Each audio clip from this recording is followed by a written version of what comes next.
What's going on, everybody? Josh Engleman for Awesemo.com, and I am back with my NBA DFS contenders on FanDuel for Wednesday, March 31st. And just so you guys know, I have a different version of this video that I recorded where I said that it was March 33rd, which is clearly not a date. Anyway, March 31st, final day of March, heading to April tomorrow.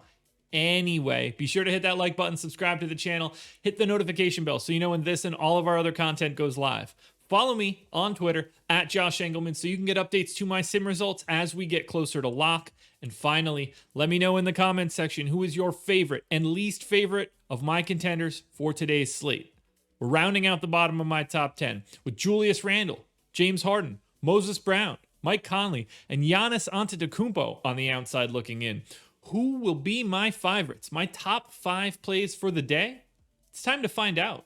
First up at number 5, I'm going to TYRESE Halliburton. He's shooting guard eligible, 5,600, projected for 31. The goal is 41. He's in the optimal lineup 22% of the time. Now, these Kings starters play a ton of minutes. I've got Halliburton in for 34 at 0.91 fantasy points per minute. It's basically a pace neutral spot against the Spurs. He's slightly below average in usage, but we're talking about a little bit of everything. 14 points, 5.5 assists, 3.5 boards, 2 stocks total, a steal and a half, and basically a half block. So that could break the right way. Mostly, I'm just trying to buy minutes as cheaply as possible, and it's a pretty tough slate, to be perfectly honest. We might see value open up aggressively as we get closer to lock, but for right now, it doesn't exist the way that you would want it to. So squeezing out a little bit of value in this mid-tier with someone like Halliburton should really pay dividends. Next up at number 4, I'm going to the power forward spot and getting Isaiah Roby. He's 5K, projected for just shy of 29. The goal is just shy of 40. He's in the optimal lineup 22% of the time. Now, I think Roby plays about 29 minutes. I think that there's room for additional playing time as well. We still have no SGA, no Dort, no Baisley. So Roby's going to get this time one way or the other.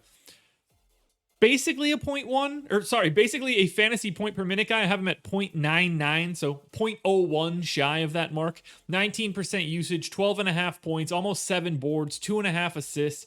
Same sort of scenario as Halliburton, basically 2 stocks. Taking on a Toronto team that has been a little not awesome as of late, so I don't mind the matchup all that much. They are at home.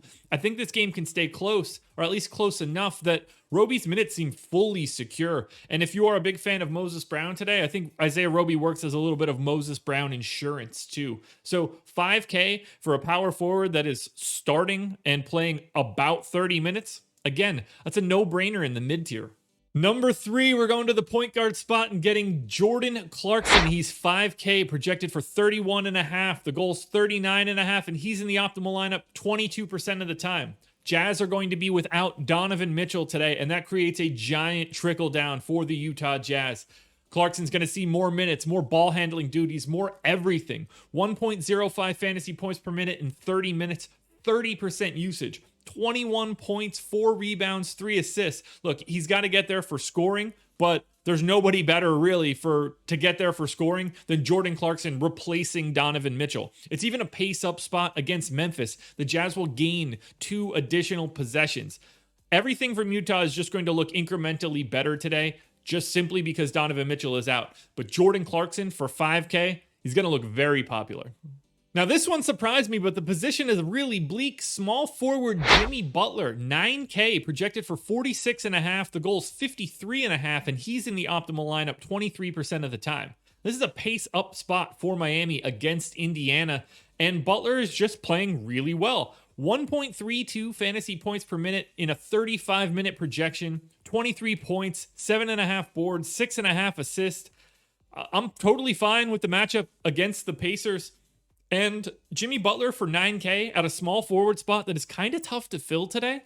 I see the ceiling significantly higher. Would you be at all surprised that Jimmy Butler went for north of 53 fantasy points?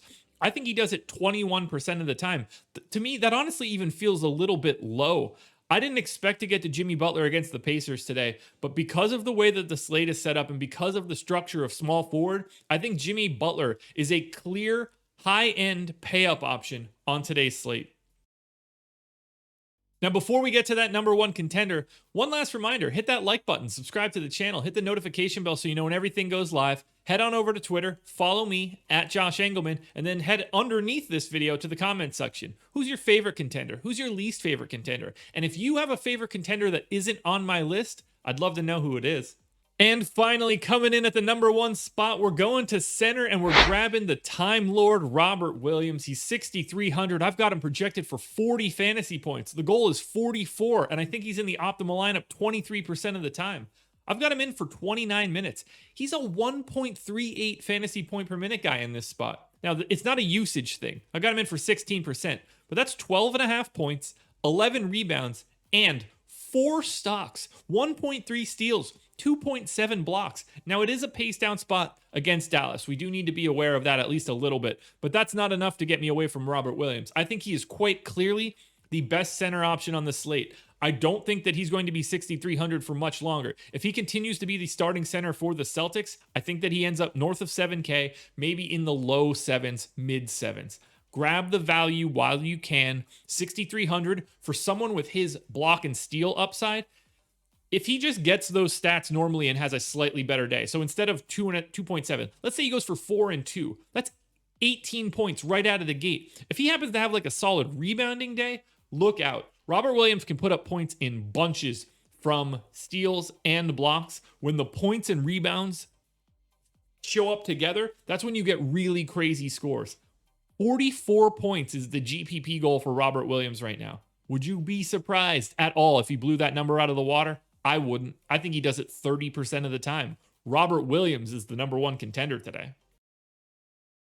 Alrighty, folks, that will do it. Those are my NBA DFS contenders on FanDuel for Wednesday, March 31st. I'm on everything today.